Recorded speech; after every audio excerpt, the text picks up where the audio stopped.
దీనికి ముందు నేను రాజమండ్రికి పరిచయం అయింది వారి తండ్రి గారి ద్వారానే. మొట్టమొదటిసారి 1970 ప్రాంతాల్లో ఇక్కడ శ్రీరామనవమి ఉత్సవాలు దేవి చౌక్లో జరుగుతున్నప్పుడు రౌత్ తాతాలు గారు మమ్మల్ని ఆహ్వానించిన అప్పటి నుంచి వరుసగా 6-7 సంవత్సరాలు నేను రావడం జరిగింది.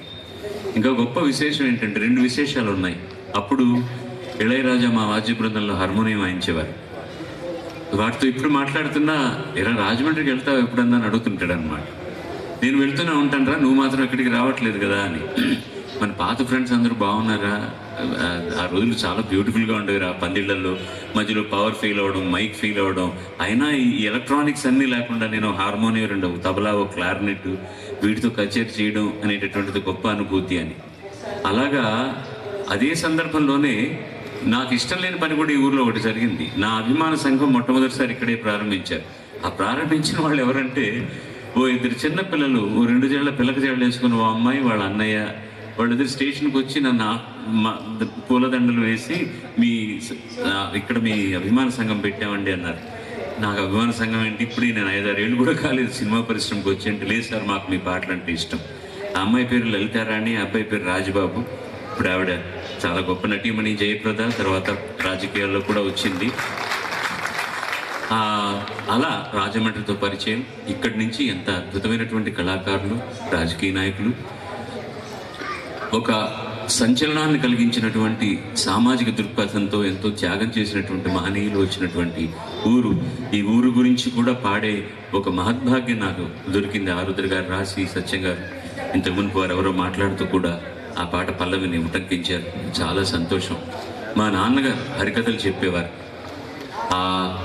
ఆ పుణ్యం ఏదో నాకు కొద్దిగా గళం, కాస్త సంగీత జ్ఞానం అబ్బింది. మన జిత్మోహన్ మిత్ర కోసం అని ఏదో కేంద్ర ప్రభుత్వం నుంచి రావాల్సిన అవార్డుల గురించి వాటి గురించి మాట్లాడుతున్నప్పుడు నాకు అనిపించింది ఏంటంటే, ప్రతిదానికి ఒక యోగం ఉండాలండి. ఇప్పుడు నాకంటే గొప్ప గాయకులు లేరా ప్రపంచంలో? చాలామంది ఉన్నారు. చాలా గొప్ప థియరీ తెలిసిన వాళ్ళు ఉన్నారు. నాకంటే గొప్పగా పాడేవాళ్ళు ఉన్నారు. కానీ ఎందుకు బాలసుబ్రహ్మణ్యానికి అవకాశం వచ్చిందంటే ఇది యోగం, అది అంతే. దానికి కారణాలు ఉండవు. There is no reason. ఆ జ్ఞానం కనుక మనకుంటే, మనం ఎవరో మనం తెలుసుకుంటే, మనకి ఏం రాదో మనకు తెలిస్తే జీవితం చాలా సాఫీగా జరిగిపోతుంది. ఆయన లిమిటేషన్స్ ఆయనకు తెలుసు. ఆయన ఉన్న లిమిటేషన్స్లో ఇంతమంది తలలో నాలుగులా అతను ఉంటున్నాడు అంటే అది పూర్వజన్మ సుకృతం. మీ తల్లిదండ్రులు మీకు ఇచ్చినటువంటి ఒక గొప్ప వరం. మీకు నాకు గురువులు ఎవరు గురువులు లేరు, అందరూ గురువులే. అందుకనే చాలా మందికి 1-2 గురువులు ఉంటారు. మనం అందరం ఆ మహానుభావుల పాటలన్నీ విని వాటిని మళ్ళీ మీరు కూర్చోండి ప్లీజ్, మళ్ళీ పాడుతూ దాంతో మా పొట్ట పోసుకుంటూ ఇవాళ మేమేదో పేరు సంపాదించుకుంటున్నాం. చాలా మంది నా దగ్గరికి ఈ సంగీత ప్రియులందరూ వస్తారు, లేకపోతే ఇవాళ ఈ వాద్య బృందంలో వాయించేవాళ్ళు కానీ పాడేవాళ్ళు లాంటి వాళ్ళు వచ్చి, సార్ మీ పాటలు పాడి మేము పొట్ట పోసుకుంటున్నాం అంటారు. అది చాలా అబద్ధం, అసత్యం. తాన్సేన్ అయినా సరే ఓ గదిలో కూర్చుని తనే ఒక తాన్ పాడి శబాష్ ఎంత బాగా పాడేవరా అనుకుంటే ప్రయోజనం ఏంటి? పాడేవాడికి వినేవాళ్ళు కావాలి, పాడేవాడికి అవకాశాలు ఇచ్చేవాళ్ళు కావాలి. అది చాలా ముఖ్యం. ఏది కూడా ఒక చేత్తో చప్పట్లు చరచలేం. ఒక్కడి వల్ల ఏది సాధ్యం కాదు. కృషితో నాస్తి దుర్భిక్షం అన్నా కూడా సమిష్టి కృషి కనుక లేకపోతే ఏది జరగదు. ఇవాళ జిత్మోహన్ మిత్ర వెనకాతల ఎంత మంది ఉంటారు కాబట్టి ఆయన మందభాగ్యుడు. మంచిగా నా దాగు కొమ్ము పెట్టలేదు, లేకపోతే మందుభాగ్యుడు అనేవాళ్ళు కాదనుకుంటాను. పాపం కాదు. ఇంత మందభాగ్యుడు అవడం అనేటటువంటిది నాకు ఒక రోజులు ఉండేది. ఎక్కడ పట్టినా నీకు స్నేహితులైనయ్యా, ఏ దేశం వెళ్ళినా నీ స్నేహితులే, మిత్రులే అంటే అది ఒక గొప్ప వరం అండి. స్నేహితుడు అనేవాడు కనుక, ఒక మంచి స్నేహితుడు దొరికితే దానికి మించినటువంటి ఒక గొప్ప వరం లేదు. మనిషి బంధువులు ఉంటారు, మనకు రక్త సంబంధీకులు ఉంటారు, కాలానుకూలంగా వాడు శత్రువులు అవుతారు, వెళ్ళిపోతారు. కానీ ఒక స్నేహితుడే ఉంటారు. ఒక మహానుభావుడు, ఆయన పేరు నేను ఇక్కడ చెప్పను, ఆయన నాకు చెప్పినటువంటి ఒక సూక్తి ఈరోజు గుర్తుంది.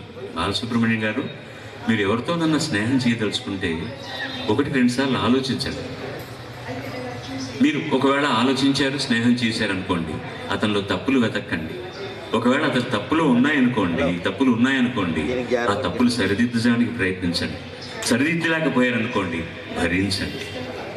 స్నేహం అనేది ఒకసారి చేస్తే చిరంతనంగా కట్టె కాలే వరకు స్నేహం. అదే నిజమైన స్నేహం అంటే. స్నేహం అంటే మధ్యలో ఏదో ఒక అవకాశం కోసం స్నేహితం చేసుకోవడం, వెళ్ళిపోవడం అని కాదు. అలాంటి స్నేహకోటి ఈ మహానుభావుడికి. నిజంగా కోట్లు ఉన్నారంటే నాకు అనిపి కోట్ అంటే గుర్తొచ్చింది. వాళ్ళ ఆడ్ మ్యాన్ అవుట్. నేను ఎప్పుడు ఎక్కువగా సూట్ వేసుకొని వెళ్ళను, ఎప్పుడో చిన్నప్పుడు వేసుకునేవాడిని. దీనికి కారణం ఏంటంటే ఇవాళ నాకు కొంచెం ధైర్యం వచ్చిందనమాట. నేను అక్కడికి రాగానే మావాడు వేసుకున్నాడు సూటు, ప్రభాకర్ గారు వేసుకున్నారు సూటు. కారణం ఏంటంటే నేను చెన్నైలో ఉంటానండి, నేను హైదరాబాద్లో ఉండను. చెన్నైలోనే 50 సంవత్సరాలుగా ఉంటున్నాను. మాకు చెన్నైలో 4 ఋతువులు: వేసవికాలం, వేసవికాలం, వేసవికాలం, వేసవికాలం. ఎప్పుడో కానీ ఎప్పుడు ఒక 2 రోజులు కాస్త చలిగా ఉంటే అరే ఇవాళ ఇంకా చాలా చలిగా ఉందనుకుంటాం. ఏ పెళ్ళిళ్ళకు లేకపోతే అప్పుడు చిన్నతనంలో స్టేజ్ కార్యక్రమాలకు వెళ్తున్నప్పుడు సూట్లు వేసుకోవడం తప్ప అసలు కుదరదు. చలి ఎప్పుడు వస్తుందా అని వెయిట్ చేసి ఆ పాత సూట్లకు కాస్త బూజుదులిమి వేసుకోవడానికి అవకాశం ఎప్పుడు వస్తుందా చూస్తూ, ఇవాళ మా మిత్రుడికి సన్మానం కదా, నేను కూడా కాస్త కనపడదామని చెప్పి వేసుకొచ్చా తప్ప నాకు కొంచెం ఇబ్బందిగానే ఉంది. కానీ చలికి చాలా వెచ్చగా ఉంది. ఇది ఈ వెచ్చదనం కేవలం ఈ సూట్ వల్ల వచ్చింది, ఈ లైట్ల వల్ల వచ్చింది కాదు. మీరు ఇస్తున్నటువంటి అభిమానం వల్ల వస్తున్నది. అంత వెచ్చగా ఉంది, అంత హాయిగా ఉంది.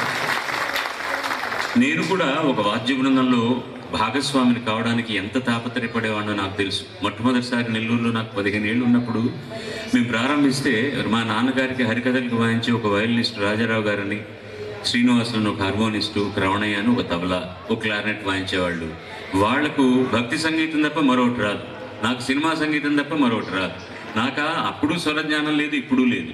ఏదైనా పాట నేర్చుకుంటే బ్యాక్గ్రౌండ్తో సహా వచ్చేది, అది పాడి మీరు రాసుకొని వాయించాలనేవాడిని. అలా మొదలుపెట్టి నేను చెన్నై ఇంజనీరింగ్ చదవడానికి వచ్చిన తర్వాత అనిరుద్ధ అనే ఒక మహానుభావుడు ఒక వాద్య బృందం నిర్వహిస్తూ ప్రతి సంవత్సరం సరస్వతి పూజకు అశోక హోటల్ ఒక పెద్ద ప్రోగ్రాం చేస్తే ఒకసారి అక్కడ వెళ్ళి చూసి ఇలాంటి ఆర్కెస్ట్రాలో పాడడానికి మనకు అవకాశం వస్తుందని అతని ఇంటి చుట్టూ ప్రదక్షిణ చేస్తే ఒకానొక సందర్భంలో నాకు అవకాశం ఇచ్చి మొట్టమొదటిసారి మద్రాసులో వేదిక మీద పాడే అవకాశం ఇచ్చారు. అనిరుద్ధ ఆయన పేరు. ఆయన కార్పొరేషన్లో పనిచేసేవారు.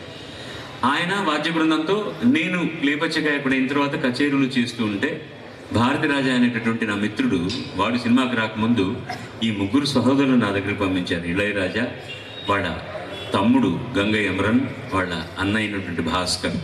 అప్పుడు అతని పేరు ఇళయరాజా కాదు, రాజయ్య.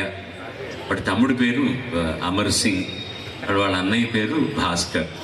వీళ్ళు ఎక్కడో చాలా తేని అనేటటువంటి ఒక కుగ్రామం నుంచి వచ్చిన వ్యక్తులు. వాళ్ళ అన్నగారు వరదరాజన్ అనే అతను కమ్యూనిస్ట్ పార్టీలో చేరి విశృంఖలంగా ఆ రోజుల్లో కమ్యూనిస్ట్ మీటింగులు జరుగుతుంటే వేదికల మీద పాటలు పాడడానికి అతనే కంపోజ్ చేసుకుని పాడుతూ ఉండేవాడు. ఆ వాద్య బృందంలో వీళ్ళు బృందగానం చేస్తూ ఉండేవాడు అనమాట. ఈ 3 నా దగ్గర పంపించి వాడు చాలా ఇబ్బంది పడుతున్నారు ఏదన్నా పని అంటే, నేను నా వాద్య బృందంతో రిహార్సల్స్ చేస్తున్నాను, మీరు ఏం చేస్తారు అంటే, నేను హార్మోనియం వాయిస్తానండి అన్నాడు. ఇళయరాజా అన్న మధ్యవాడు 3 ఆ హార్మోనియం వాయించండి అన్న.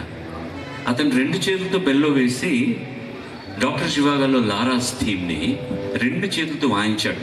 2 చేతులతో వాయించడం అంటే ఏంటంటే, నాకు అంతగా సంగీతం రాదు, చెప్తాను. మ్యూజిక్లో 4 పార్ట్స్ ఉంటాయంటారు. అందులో ఒక పార్ట్ని లెఫ్ట్ హ్యాండ్తో వాయిస్తూ 2వ పార్ట్ని రైట్ హ్యాండ్తో.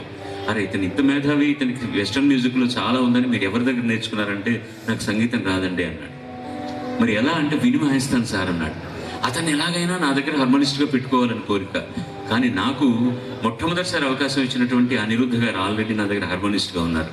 సార్ మీరంటే నాకు చాలా ఇష్టం, మీరు నా దగ్గర హార్మోనియం వాయించాలి అంటే ఆయన అన్నాడు, ఈయన ఉన్నారు కాదని నేను నా గురువు లాంటి వాడు, ఆయన కాదని నేను మిమ్మల్ని పెట్టుకోలేనని అంటే, నేను గిటార్ కూడా వాయిస్తానండి అన్నాడు. అంటే సంగీతం రాదన్నా హార్మోనియం వాయిస్ నేను గిటార్ బాగా వాయిస్తాను సార్ అన్నాడు. నా దగ్గర గిటారిస్ట్ లేదు, అప్పుడు మెంటలిన్ ప్లేయర్ ఉండేవాడు. అతను గిటారిస్ట్గా జాయిన్ అయ్యాడు.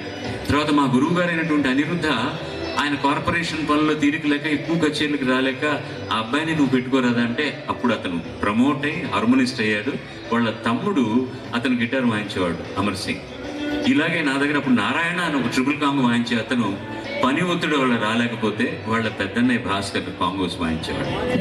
మేమందరం కలిసి మొట్టమొదటిసారి రాజమండ్రికి రావడం గుర్తొచ్చింది నాకు, అందుకని ఇవన్నీ చెప్తున్నాను. ఈ యాత్రలో ఎంతమంది మనతో సహకరిస్తారు?